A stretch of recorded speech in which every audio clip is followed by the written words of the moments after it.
Good morning and welcome to Entry Point. We are delighted that you have chosen to come here this Sunday morning. You have many choices, you have many options, many airlines you can fly. So we appreciate that you have chosen ours to fly with us this morning. In our efforts as an Entry Point, trying to connect better with the community, we have an active outreach team, and in an effort to make a difference in our community, we have partnered with CICOA Aging and In-Home Solutions. And as I know, many of you have already seen the table that we have over there. Today we are focused on our partnership with CICOA. We want to know more about what CICOA offers and perhaps how we as a faith community can give back to that organization. Now, although the main speaker will be on video today, we do have these two wonderful people who are here today as representatives of CICOA, and I'm going to have Denise come out. Denise Jones-Harrington is the Faith Partnership Coordinator, and so we have a live person to talk to you. Good morning. Good morning. Thank you for having us here today. We are so excited about this partnership with Entry Point Church. And at CICOA, some of you have asked at the table, like, exactly what do we do? Well, we are the aging and in-home service agency for Marion County and the 7 surrounding counties. So we're one of the biggest ones in the state. And as a result of that, what we do is really work with families from any age. So if there's a child that's born with disabilities, then they come through CICOA. And then as someone is aging and wants to stay in their home and may need some assistance, we also assist with that. As a part of that, we have a meals program, we have transportation program, as well as with the Faith Partnership, what we're doing is working with churches and congregations and faith communities on how they can possibly volunteer at CICOA. But we're just really wanting to get the word out. Our CEO always said we're the best kept secret. So we want to change that in the process. So we're really excited about being here today. We have our resource guides available, and that is like the Bible of information for people that are aging and in home or have loved ones with disabilities. So we hope you will pick one of those up today as well. And thank you for having us.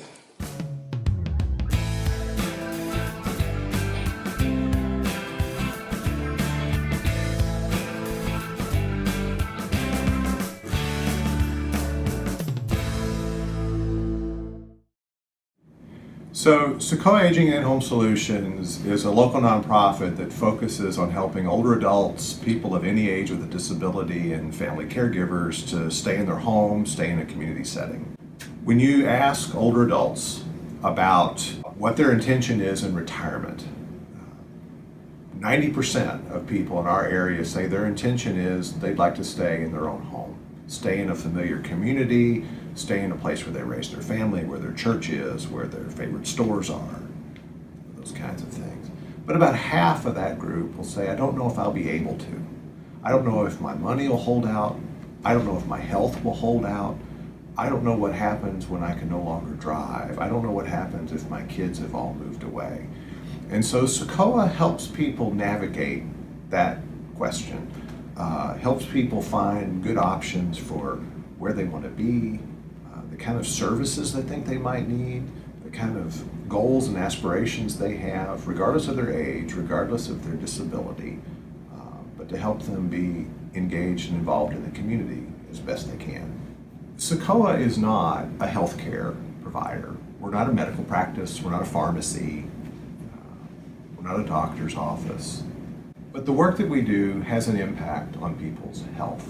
We're not the medical provider, but the supports that CICOA offers help someone receive better care, helps make sure they can make it to their medical appointment, helps them understand what their medical benefits are, helps their family and the individual follow through on a plan of care, helps them be a better advocate for themselves.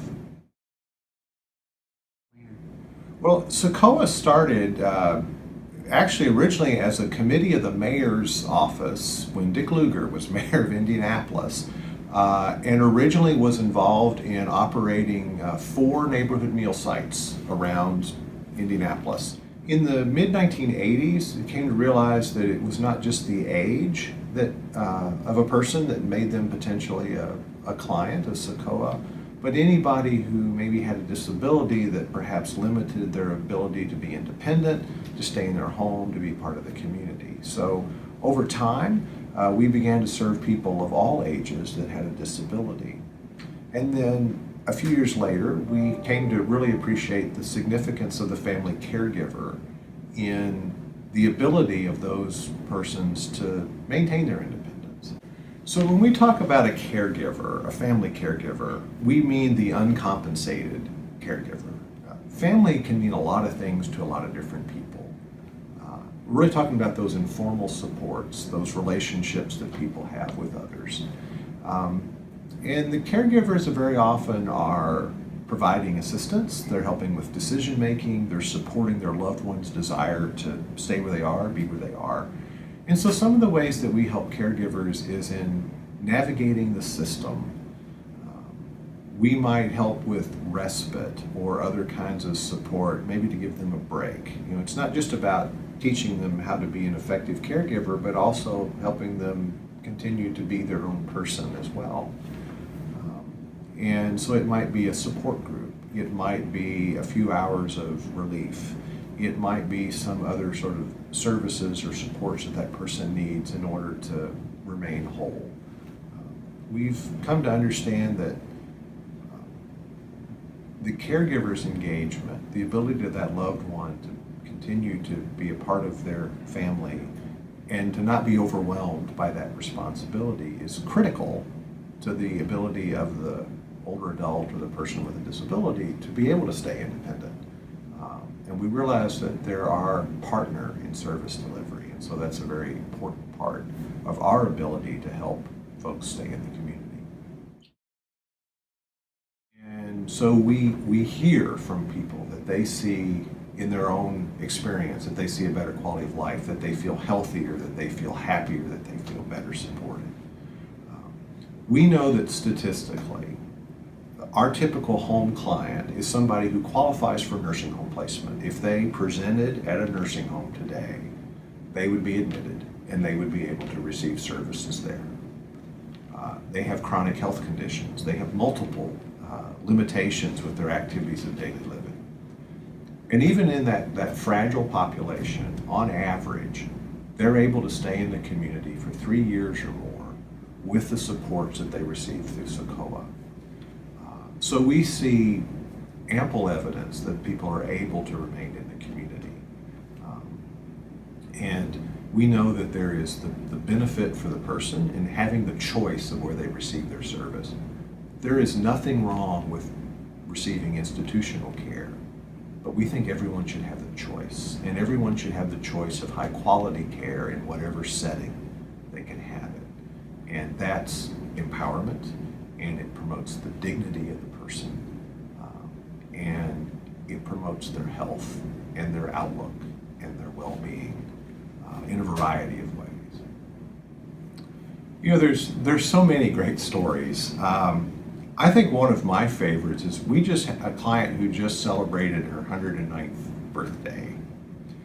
And it's a great story for a church. She lives in her own home. She has family nearby. She's in one of our videos, and the day the camera crew came to film her, she baked a cake because you feed people when they come to your house. But something else she does is that she visits the shut-ins from her church. So I think it's just such a wonderful example of what people can do and be with just a little bit of connection. And it's a great illustration because she has a family network. She has family support. She's active in the community. But a little bit of help allows her to continue to live in her own home, be a part of her community, be a part of her faith community. And I think that is such a great example of how people can thrive and people can have a good life at any age. And what a great inspiration for others.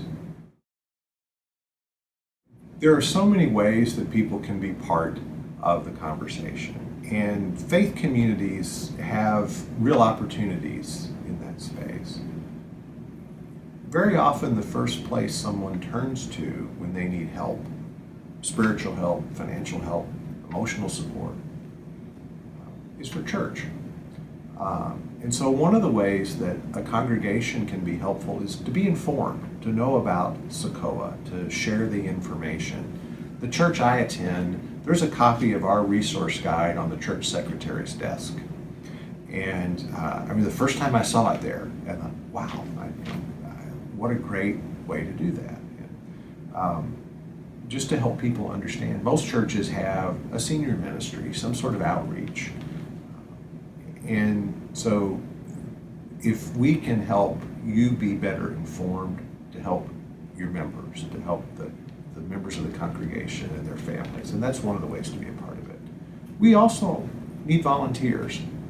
There are opportunities for people to volunteer to be friendly visitors, to help out with some connections for people in the community, whether it's a reassuring phone call, or to be part of a program that does home modifications or delivers meals or participates in other ways that help people stay connected in the community. Those are important. We have volunteers in the life of the organization otherwise who are committee members and board members and donors and others who are part of the programming. There's a wide range of ways that people volunteer within the organization, and that's an excellent way for people to support it. And then the third way is that as a nonprofit, many of the people who need the services we provide cannot always afford to pay for those. And so fundraising allows us to cover the gaps for the people that aren't eligible for a public program or don't have the money to pay for the service entirely on their own. And so the financial support is also important. So it's your time, your talent, your treasure that help us do our work and help us carry out our mission here in the community.